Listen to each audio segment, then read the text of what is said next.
बच्चों आज हम करने जा रहे हैं क्लास 6 का chapter 4 that is sorting materials into groups part 2। तो बच्चों हमने अपने पिछले लेक्चर में पढ़ा था कि हमारे सराउंडिंग में बहुत सारे ऑब्जेक्ट्स होते हैं जो डिफरेंट मटेरियल्स के बने होते हैं और उनको हम कैटेगराइज मतलब अलग अलग श्रेणी में रखते हैं on the basis of their shape matter जिस चीज़ के वो बने होते हैं। तो मैंने आपको बोला था कि आप अपने इन सभी जितने भी ऑब्जेक्ट्स हैं उनकी एक लिस्ट बना लेना और घर पर इसको अपनी नोटबुक में ज़रूर लिखना कि कौन कौन से ऑब्जेक्ट हैं आपके आसपास और वो किस किस चीज़ के बने हुए हैं। Activity 1. Let us collect as many objects as possible from around us. Each of us could get some everyday objects from home and we could also collect some objects from the classroom or from outside the school. तो बच्चों यही मैंने जो आपको activity दी थी ये same वैसी ही activity है। यहाँ पर आपको बोला गया है कि या तो आप स्कूल से या फिर अपने घर से जो भी ऑब्जेक्ट्स आपके सराउंडिंग में उसे कलेक्ट करें। What will we have in our collection? तो अगर हम कलेक्शन अगर स्कूल से कर रहे हैं तो बेसिकली हमें क्या देखने को मिलेगा, हमें chalk, pencil, notebook, rubber, duster, hammer, nail. Hammer का मतलब होता है हथौड़ा और नेल, यहाँ पर हैमर लिख लेना बच्चों, हैमर का मतलब हथौड़ा और नेल मतलब कील। Soap, spoke of wheel, spoke of wheel मतलब जो चक्का होता है उसे हम स्पोक ऑफ व्हील कहते हैं। जैसे अगर चक्के के अंदर आप देख सकते हो ना बहुत ऐसे लाइनें सी बनी होती है, तो इस तरह से हम कह सकते हैं it is a spoke of wheel. Bat यहाँ पे चमगादड़ को नहीं बोला गया, बैट यहाँ पर सिंपल खेलने वाले बैट को बोला गया है। ठीक है बच्चों। Match box, salt, potato etcetera. We can also list object that we can think of but can not bring to the classroom. तो बच्चों हम ऐसी चीज़ों की भी कल्पना कर सकते हैं जो हमने देखी हैं लेकिन हम उसको क्लासरूम तक नहीं ले जा सकते। For example wall, trees, doors, tractor, road. तो बच्चों हम रोड या फिर पेड़ों को क्लास के रूम के अंदर नहीं ले जा सकते लेकिन हमने वो फिर भी देखे हुए हैं, हमारे सराउंडिंग में प्रेजेंट होते हैं। तो separate all objects from this collection that are made from paper और वुड। तो बेसिकली जो आपने छोटे मोटे ये चीज़ें कलेक्ट की है उसमें से आप पेपर वाली चीज़ें अलग कर लो जो पेपर या फिर वुड से बनी है। This way we have divided all objects into 2 groups. तो बच्चों बेसिकली हम पेपर और वुड से बनी हुई चीज़ें अलग कर लेंगे और जो लोहे से या फिर मेटल से बनी है वो चीज़ें अलग कर लेंगे। इस तरह से हम चीज़ों को अलग अलग श्रेणी में डाल देंगे। One group has the objects that are made from paper और wood while the other group has the object that are made up of this materials. तो बच्चों इस तरह से हम जैसा पहले भी बताया है कि ग्रुपिंग करके जो भी ऑब्जेक्ट्स हैं उनको अलग अलग कर देंगे। Similarly we could separate the things that are used for preparing food. तो बच्चों इसी तरह से हम चीज़ों को सेपरेट करते हैं, जैसे हम खाना बनाते हैं उस दौरान भी let us be a little more systematic. तो पहले तो हम अपने आप को सिस्टमेटिक अनुसार मतलब एक क्रियात्मक तरीके से अपना आगे की ओर बढ़ते हैं, मतलब एक सिस्टम के अनुसार 1 by 1। List all objects collected in table 4.1. Try to identify the materials that each one is made up of. तो बच्चों आपने टेबल 4.1 है वहाँ पर बहुत सिस्टमेटिक तरीके से सभी ऑब्जेक्ट्स को कलेक्ट करना है और यह आइडेंटिफाई करना है कि वो किसकी बनी है। If it would be fun to make this a large table. अगर आप इस टेबल को और भी बढ़ा सको तो और भी बहुत अच्छा है, ये आपके लिए बहुत ही इंटरेस्टिंग हो जाएगा। It would be fun to make this a large table collecting information about as many object as possible. तो कई बार आपको ऐसी चीज़ें देखने को मिलेंगी जो आप डेली लाइफ में रोज़ यूज़ करते हो पर कभी उस पर ध्यान ही नहीं दिया। It may seem difficult to find out the material out of which some of these objects are made. तो कई बार तो ऐसी चीज़ें देखने को मिलेंगी आपको यही नहीं समझ में आएगा कि ये चीज़ बनी हुई किससे है। In such cases, discuss with your friends, teachers and parents to identify the materials. तो ऐसे केसेस में आप अपने फ्रेंड्स से, अपने टीचर्स से या फिर अपने पेरेंट्स से आप डिस्कस कर सकते हैं। तो table 4.1 objects and the materials that are made up of. तो यहाँ पर एनसीईआरटी में आपको कॉलम बनाकर तैयार करके दे दिया गया है, आपको जस्ट इसमें ऑब्जेक्ट्स के नाम लिखने हैं और मटेरियल्स का नाम लिखना है। जैसे प्लेट, थाली। अब आपने थाली तो देखी है पर थाली भी बहुत प्रकार की होती है, जैसे स्टील की बनी होती है, एक ग्लास प्लेट भी होती है, प्लास्टिक्स की भी होती है। तो देखो कितने सारे ऑब्जेक्ट एक ही है लेकिन उसका मटेरियल्स है वो अलग अलग है। जैसे पेन, अब पेन क्या है, प्लास्टिक का भी होता है, मेटल का भी होता है। इस तरीके से आपने चीज़ों के मटेरियल्स, अपने ऑब्जेक्ट्स के नाम लिखने हैं और वो जिस चीज़ के बने होते हैं उसको इन ग्रुप्स में लिखते चले जाना है।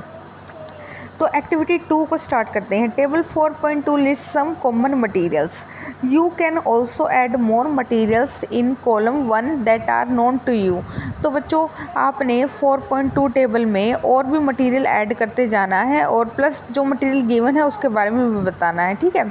तो Bhujo wants to know whether we found some materials that were used for making more than one type of an object. तो इस तरह से कई बार भुजो कंफ्यूज हो गया क्योंकि कई बार तो एक मटेरियल ऐसा होता है जो बहुत सारे मटेरियल्स को मिलाकर बनता है, तो उस केस में क्या होगा।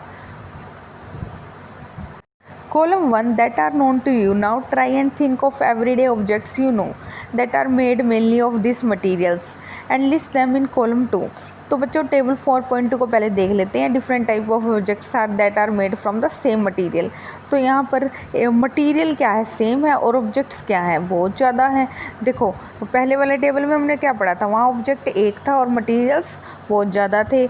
अब यहाँ पे क्या है, यहाँ पे मटेरियल एक है लेकिन ऑब्जेक्ट्स बहुत ज़्यादा हैं। जैसे वुड है, वुड से तो बहुत कुछ बनता है, चेयर भी, टेबल भी, प्लो होता है हल, तो बुलक कार्ट जैसे बैलगाड़ी एंड इट्स व्हील्स, इसके पहिए। ऐसे ही पेपर से क्या बनता है, बुक्स हैं, नोटबुक्स हैं, न्यूज़पेपर है, टॉयज़ एंड कैलेंडर्स। तो देखो ऑब्जेक्ट्स तो बहुत ज़्यादा बन रहे हैं लेकिन चीज़ क्या है कि ऐसे ही लेदर से क्या बनता है, पर्स, लेदर से पर्स बनते हैं, शूज़ बनते हैं। प्लास्टिक से भी आपको बहुत चीज़ें देखने को मिलती है, कॉटन से क्लॉथ्स बनते हैं और भी बहुत जगह कॉटन यूज़ होती है। इस तरीके से हम कह सकते हैं कि एक मटेरियल से बहुत सारे ऑब्जेक्ट बनते हैं। What do we find from this tables. तो हमें क्या देखने को मिलता है इन टेबल से। First we grouped objects in many different ways. एक तो इन टेबल्स की ग्रुपिंग से हमें यह पता चलता है कि हम चीज़ों को बहुत ज़्यादा तरीके से अरेंज कर सकते हैं। We then found that object around us made up of different material. दूसरा हमें पता लगता है कि एक ऑब्जेक्ट बहुत सारे मटेरियल से भी बना हो सकता है। At time an object is made up of single material. और इस तरह से एक ऑब्जेक्ट एक मटेरियल का भी बना हो सकता है। An object could also be made of many materials and then again one material could be used for making many different objects. तो बच्चों यहाँ पर घूम फिर कर एक ही बात बार बार बताई गई है कि एक ऑब्जेक्ट बहुत सारे मटेरियल्स का भी बना हो सकता है और सिंगल मटेरियल का भी बना हो सकता है। What decides which material should be used for making any given object. It seems that we need to know more about different materials. तो बच्चों अगर किसी ऑब्जेक्ट के बारे में जानना है तो हमें यह पता लगाना ज़रूरी है कि उसमें जो मटेरियल क्या यूज़ किया गया है उसे बनाने में, ठीक है। तो प्रॉपर्टीज़ ऑफ मटेरियल्स, तो इसके लिए हमें क्या जानने की ज़रूरत है, प्रॉपर्टीज, मटेरियल्स की क्या प्रॉपर्टीज़ होती है। प्रॉपर्टीज़ मतलब क्या करेक्टरिस्टिक्स होते हैं। Have you ever wondered why tumbler is not made with a piece of cloth. भाई टम्बलर मतलब जिसमें आप पानी डालते हो और घरों में यूज़ भी करते हो, आप स्कूल में भी लाते हो, ऐसे ढक्कन लगा होता है, उसे हम टम्बलर कहते हैं। बेसिकली वो प्लास्टिक का ही देखा है हमने, तो वो कपड़े का क्यों नहीं बना होता। Recall our experiment with pieces of cloth in chapter 3 and also keep in mind that we generally use a tumbler to keep a liquid. तो बच्चों टम्बलर में हमें क्या चाहिए, पानी पीने के लिए पानी चाहिए होता है, और कपड़ा क्या करेगा, कपड़ा कभी पानी को रोक ही नहीं सकता, तो कपड़े को तो हम यूज़ नहीं कर सकते। तो ऐसे मटेरियल को हम यूज़ करेंगे जो पानी को अपने अंदर रोक सके, ठीक है। Therefore it not be silly if we were to make tumbler out of cloth। अगर कोई व्यक्ति अगर टम्बलर क्लॉथ का बनाना चाहे तो वो बहुत ही मूर्ख होगा। What we need for a tumbler is glass, plastic, metal और other such material that will hold water। तो यह हमें बात पता लग गई कि टम्बलर को बनाने के लिए हम उस मटेरियल का यूज़ करेंगे जो पानी को रोक सकता है, जैसे ग्लास हो गया, प्लास्टिक हो गया, मेटल होगी और कोई ऐसा मटेरियल जो पानी को बाहर ना जाने दे। Similarly it would not be wise to use paper like material for cooking vessels. तो बच्चों कुकिंग के लिए हम बेसिकली कोई पेपर वाली चीज़ नहीं यूज़ करेंगे, हम मेटल की बनी यूज़ करेंगे। जैसे कुकर है आपके घर में, वो प्रेशर कुकर, वो किसका बना होता है, मेटल का बना होता है, सिल्वर का होता है। तो इस तरीके से हम ऐसी चीज़ें यूज़ करेंगे मेटल की जो कुकिंग के लिए यूज़ हो उसके। ऐसा तो नहीं है कि कुकर पेपर का बना है या फिर वुड का बना है और आप उसको गैस के ऊपर रखिए और वुड क्या करेगी, बर्न हो जाएगी, खाने के साथ आपका कुकर भी जल जाएगा। तो यूजिंग अ क्लॉथ टम्बलर, तो देखो यहाँ पर एग्जांपल दिखाया गया। यहाँ पर ये है कौन, पहले तो इससे पहचानो, ये है पहेली। पहेली ने जैसे ये देखो टम्बलर में पानी डाला जो एक कपड़े में गिलास में से एक कपड़े में पानी डाल दिया तो कपड़े में से पानी निकल रहा है, जबकि गिलास में पानी आ रहा है आराम से। तो we see then that we choose a material to make an object depending on its properties. तो बेसिकली आप कोई भी चीज़ वही यूज़ करते हो जो काम की होती है, जो काम करने लायक बनी होती है, and the purpose for which the object is to be used. So what are all the properties of material that would be important for their usage. तो हमें ऐसी कौन कौन सी प्रॉपर्टी है जो हमारे यूज़ की हैं। सम प्रॉपर्टीज़ आर डिस्कस है, तो कुछ प्रॉपर्टीज़ के बारे में बताया गया है। अपीयरेंस, बाहर का अपीयरेंस मतलब कैसा होता है। Material usually look different from each other. तो जितनी मटेरियल है वो आपस में देखने में एक दूसरे से बहुत ही अलग है। Would looks very different from iron.